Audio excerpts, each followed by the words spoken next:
Hi, Kelley. Hi, everybody. This is Kelley, my home nurse, and she's going to give you a little update report on what she sees about my health and healing back and forth and all that. So, Kelley, just go ahead. Well, let's just start at the top then. Karen is noticing a lot of weight loss, and it's a good thing. She's starting to get saggy, and I think she's going to... Saggy. Thank you for that, Kelley. Sometimes wrinkles are a good thing. Right. And that being said, her wounds are getting better daily. We've still got a long way to go with the wounds, but they're improving. They're progressing. They're not sliding backwards. Karen has also noticed that she's starting to have more good days than bad. And our discussion today is about how that progression kind of takes its steps, kind of planes out, allows the body to regain control of itself and then start the progression again. And that's where Karen is at right now. So that's like the pattern of healing. Right. Is that it's forward, back, level off, then more forward, back, Right. level off. Right.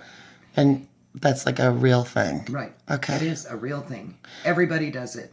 Everybody. Do you want to talk a little bit about what you're doing now for wound treatment? Kelley is a wound care specialist nurse. So currently, right now, we are changing it, and we're no longer using the honey and the alginate.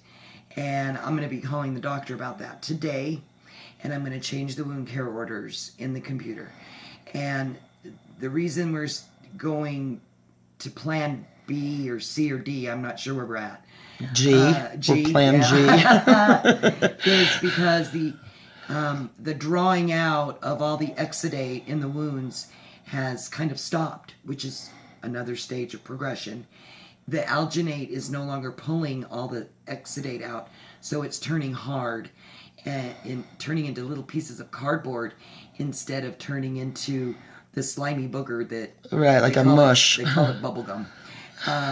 So it's not doing that anymore. So we have to go into a different plan. So what we're going to do now is we're going to use collagen, which is found normally in skin. The wounds are all very close to the surface. They're very superficial, but they're open and round, and they need skin to grow in them. And they have wound walls, and right? They have wound walls. They have wound edges that are thickly granulated. Now we want the granulation to happen on the inside instead of just around the rim. So that's why we're going to start utilizing the collagen. And what's that yellow stuff? That was like... Oh, and zero form. Zero form will keep the areas medicated and drying.